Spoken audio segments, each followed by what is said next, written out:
In this edition of the Nurse Executive Podcast, I speak with Dr. Eric Martin, Vice President of Patient Care Services and Chief Nursing Officer at Norton Children's Hospital. Eric is also the President of the American Organization for Nursing Leadership. We discuss the current workforce challenges in nursing practice. So let's get started.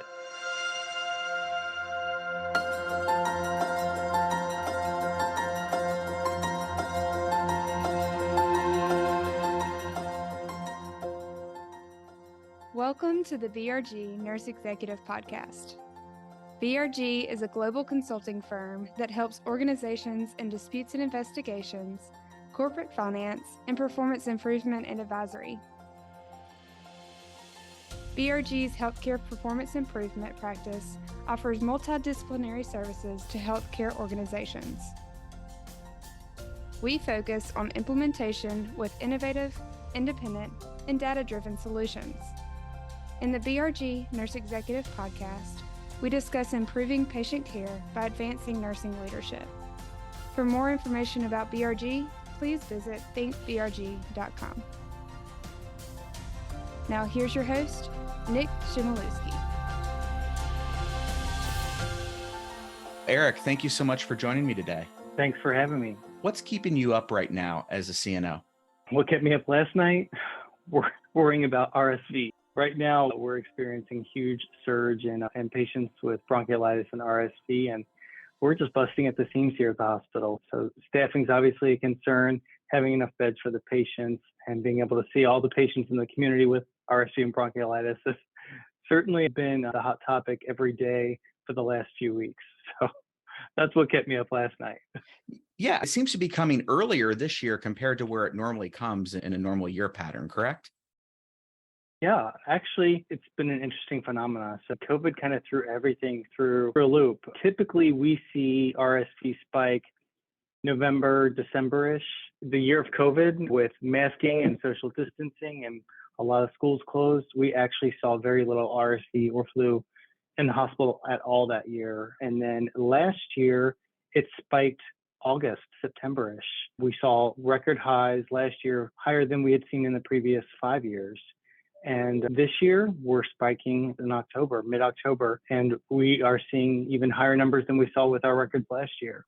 So it's really created some interesting challenges. We've created pop-off valves for our emergency department. We've opened up 2 overflow units for patients, and trying to find staff to work in these areas is a challenge as well. So it's been what we've been doing pretty much every day for the last few weeks, is just living hour by hour, minute by minute. Now, you're CNO of a children's hospital. What should hospitals that care for all patient populations be concerned about or be thinking about as they see a spike in their EDs and maybe on their pediatric units, if they have them, related to RSV? I think the world of pediatrics is very different and a unique world. Our patients aren't just smaller versions of adults. They really have, I think, some more complexities to them. In caring for them, you can't use the same care model that you do in an adult hospital. So let's use an example of placing an IV. In the peds world, you usually have 3 or 4 people into the room, and compared to the adult world where it might be 1 or 2. It really does change kind of the care model, if you will. And so you talked a little bit about right now, RSV being a challenge for you, and that's what's keeping you up at night, at least last night. What's keeping you up at night right now as the president of AONL? I think what keeps me up on a regular basis, regardless of whether it's my chief nursing officer hat or my AONL president hat, is probably could all be wrapped up and encompassed in the term workforce. I recognize that workforce is a huge umbrella, but it really encompasses the well-being of our staff, workplace violence, recruitment and retention, staffing, workload, developing a pipeline with our partners in academia. It's really trying to have a foot in both worlds of addressing the challenges that we have right now, forecasting the needs for the future, and planning to have a better, brighter, more stable future. AONL and we as CNO of Norton Children's have really tried to keep our eye on that.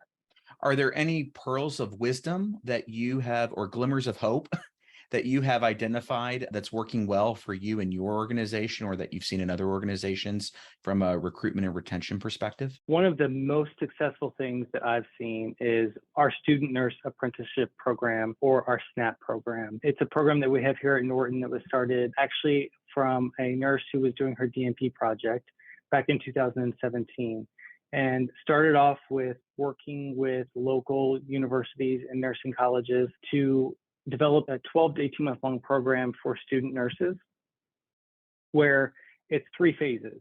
The first phase, they're introduced to the culture of the organization. The second phase is really the meat of the program. That's where they might be on summer break and they might be spending 6 weeks full-time side by side with a nurse on a unit and really getting to see what a day in the life of a nurse is like. And then phase 3 is they'll re-enter school for their final semester as a senior, and they're doing some virtual learning and have some touch points with us through that program. The whole program, I think, is roughly around 200 clinical hours that they get, but we've been successful in recruiting over 700 nurses since 2017, and they have an impeccable retention rate. Their first year retention rate is in the high 90s. Their second year retention rate, I think, is in the low 90s, and then their third year retention rate is still in the high 80s. So these are really individuals that we bring in, they become part of the family, they get ingrained in the culture, they develop relationships, and they really, like I said, just become part of the family. I want to shift gears for a moment. Any pearls of wisdom around recruiting and retaining and developing nurse leaders? So nurse leaders in your organization, what are you doing from a recruitment, development, and retention perspective? One of the things I most appreciate about my time on the board of AONL is watching how that organization has evolved over the last decade to really believe that every nurse is a leader.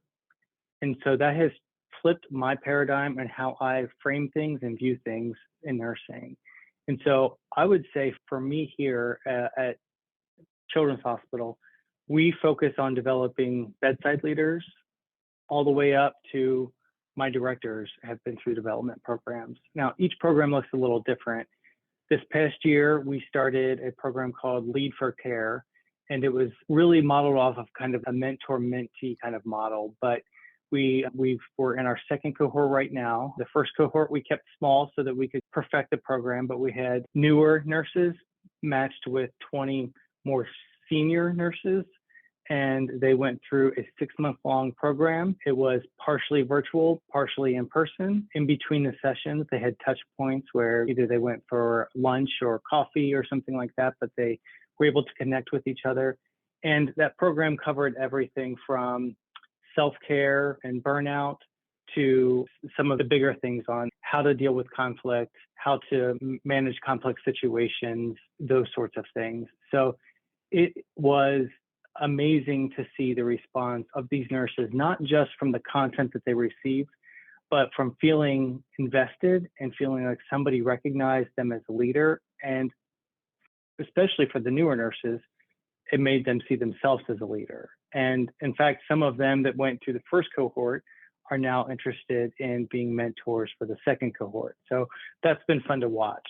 We also have other leadership development programs here, and you and I met back in 2009 at the AONL Nurse Manager Fellowship. So that is a program that is near and dear to me that I believe in, and it's where I'm at my career today because of that program. And so I've continued to pay it forward, and I sponsor a nurse manager and a nurse director each year to attend that program. And I continue to hear wonderful things about what it does.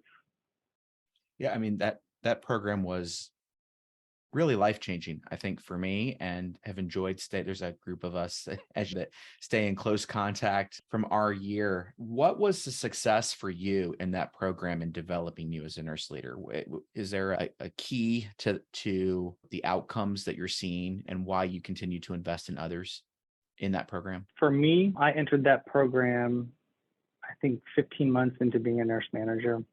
And I was at a point, I was managing a large pediatric ICU that was renovating, expanding bed capacity, understaffed, and flipping to Epic. We were going live with our new electronic medical record. And I truly felt like I had the weight of the world on my shoulders. And I was very near to burnout and leaving formal leadership and going back to the bedside. And that program offered me a network of 35 other individuals. And from day one, it was just a feeling of being home. These are my people. They understand me. The same problems that I have, they have. It doesn't matter whether you're in Iowa or whether you're in North Carolina or whether you're in Ohio or wherever. It was the same set of issues. And if they didn't have those issues at that moment in time, they'd had them at some point in time in their leadership career, and they were able to help me learn how to navigate it. So between the networking of other colleagues that were nurse managers and the content and the rich curriculum that AONL provided, I really feel like over the course of that year, I was able to learn new strategies, and I had tools in my toolkit that I hadn't had before to approach the challenges that I face. So I think that was probably the biggest takeaway from it. And then for them to continue to stay engaged with us, even years later. There's a reunion at the annual meeting. They've had some follow-up programs for us, but it was through these relationships with AONL that I ended up on the board. It was a conversation at one of the fellowship reunions with Pam Thompson was how it all started. And I was essentially, I'll use the word whining, about how challenging a day in the life of a nurse manager is and how little work-life balance there can be sometimes, and how we needed to blow up the model and think about things a little bit differently if we were going to continue to recruit and retain talented individuals into administrative or leadership positions. And Pam, as only Pam can do, looked me in the eye and said, "You're right. And guess what? My generation's not going to fix that problem. It has to be your generation that bridges the gap between where we're at now and where we need to be." And my response to her was, if you ever hear of an opportunity to have a seat at the table to help address this problem, I'm all in. And I think it was the next year that the board decided that they wanted to have a more diverse board, and they developed the appointed board member role. And they brought on 4 of us, and I was selected to represent early careerists.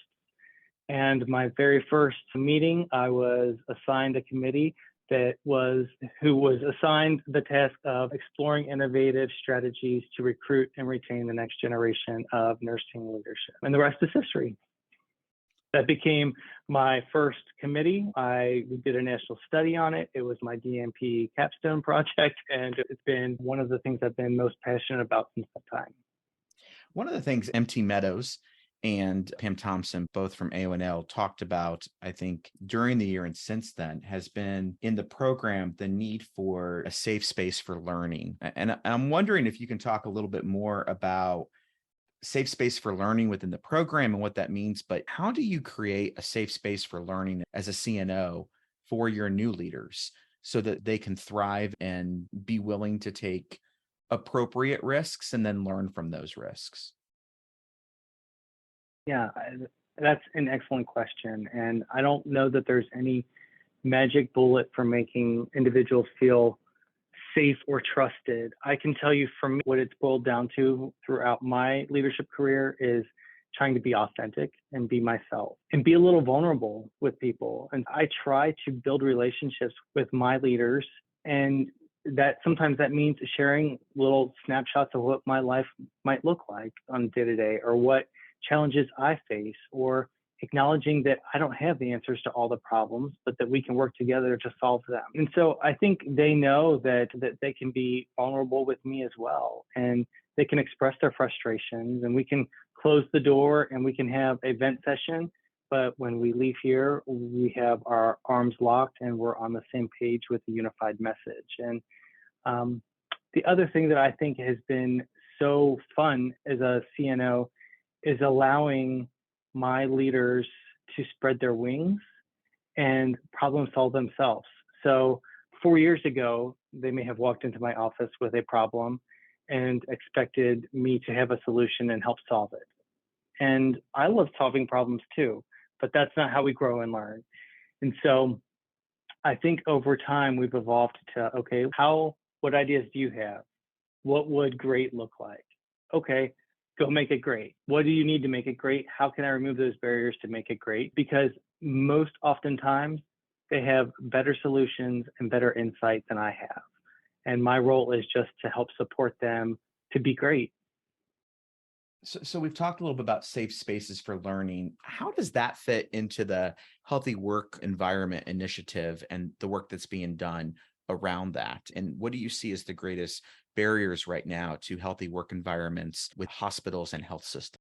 I think healthy work environments, workplace violence is a significant challenge for us. And I heard your podcast with the ENA president highlighting some of the challenges that our staff face. Nell actually has been partnered with ENA on trying to address workplace violence, I would say 8 to 10 years now. In fact, this year we revised our position statement and guiding principles with the ENA, and I think they came out this month, which basically offers some insight and some support and guidance to leaders on how to mitigate workplace violence in their areas. It boils down to 5 main principles that were in the ENA AONL guiding principles. It was foundational behaviors, which basically boils down to respectful communication and mutual respect.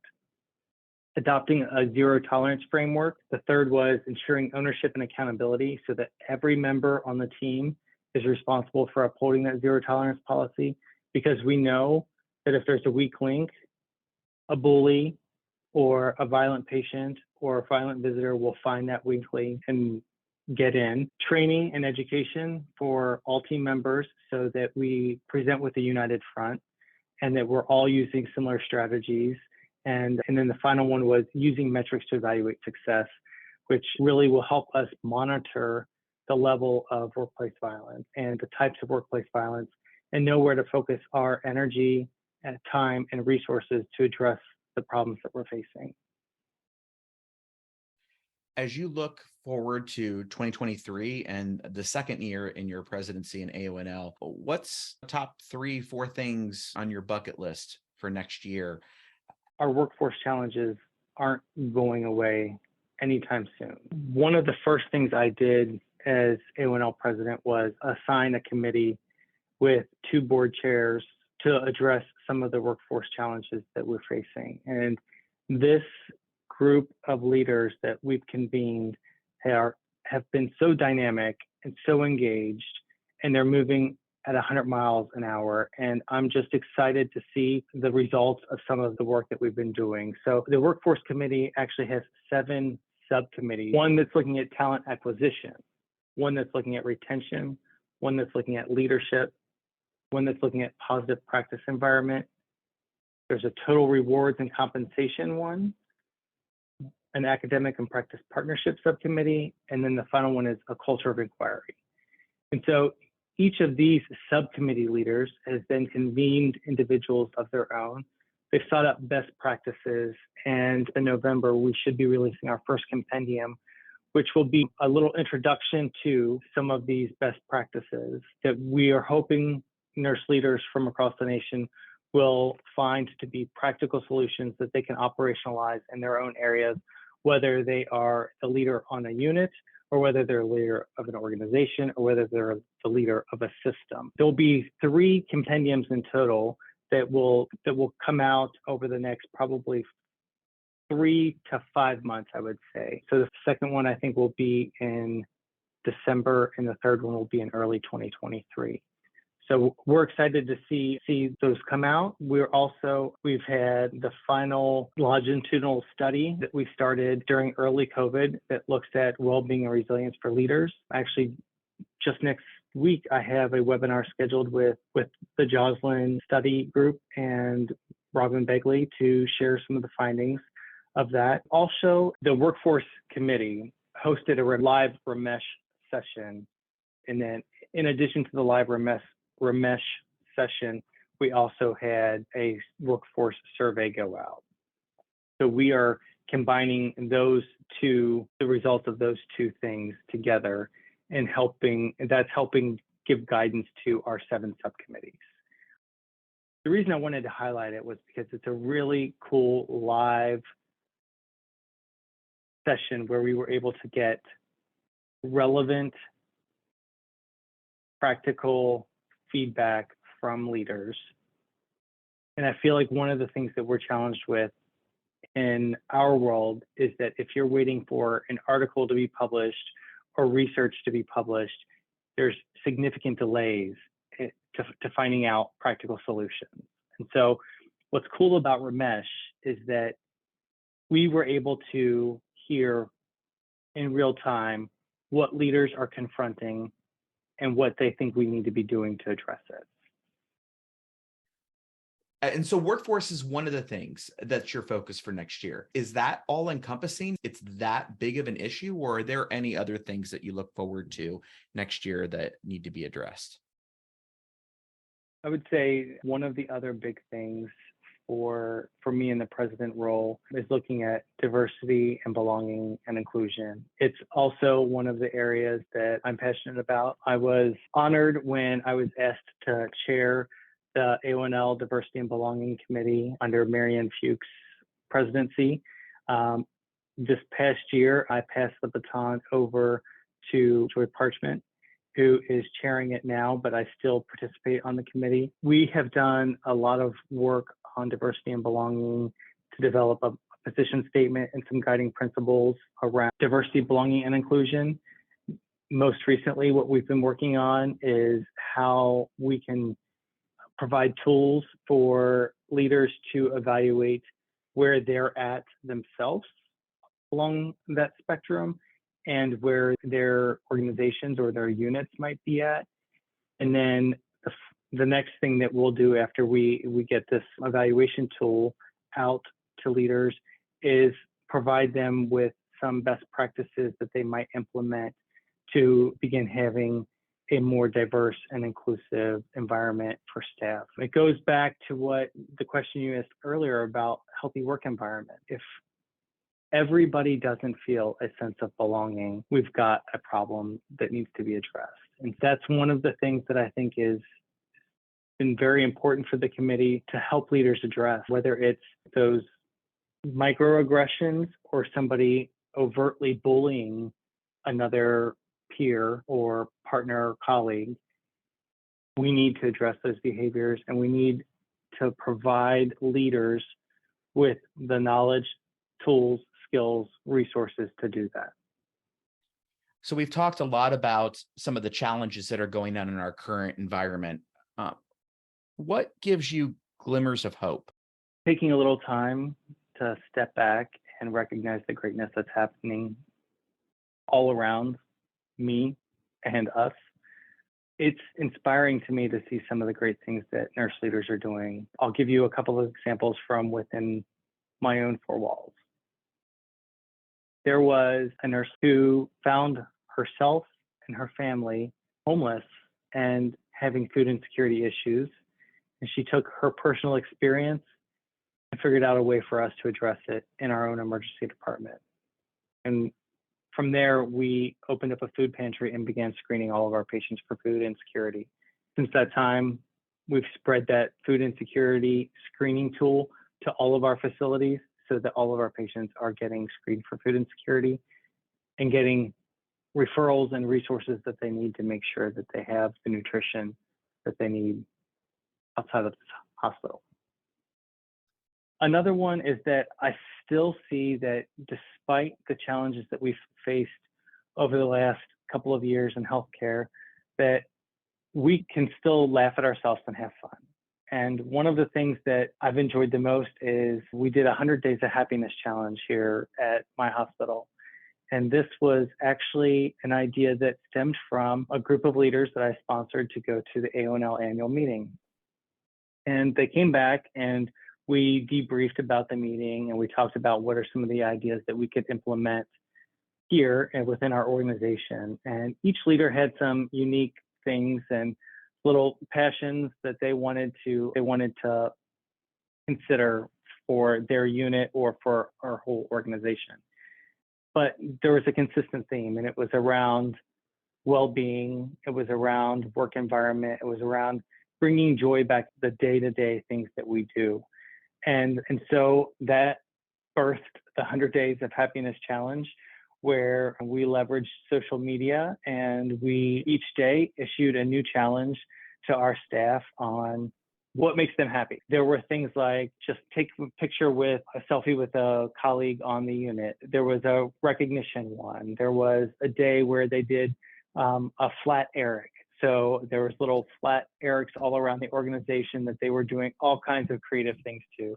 That was hilarious. There was a cookie exchange day. There was a coffee day. Just little small things, whether it was yoga on the unit or posting a picture of your pet or whatever, but it brought nurses from every unit in the hospital, and not just nurses, all disciplines participated in it, and posted things that uplifted spirits and gave people ideas on how they could remain resilient through these trying times. And we actually did a pre and post study on it. And what's remarkable about it was that even though we were all confronting such challenges, both at our jobs and outside in our real life, that their happiness and their engagement was sustained here at the hospital. Any closing thoughts? I don't know if I have anything else to say other than our future is bright. Great, Eric. Thank you so much for taking the time to talk with us today, and looking forward to additional great things in the bright future in 2023 from your leadership with AONL. Thanks for having me. You've been listening to the BRG Nurse Executive Podcast, which focuses on improving patient care by advancing nursing leadership. The views and opinions expressed in this podcast are those of the host and podcast guest and do not necessarily reflect the opinions, position, or policy of the guest employer, Berkeley Research Group, or their other respective employees and affiliates.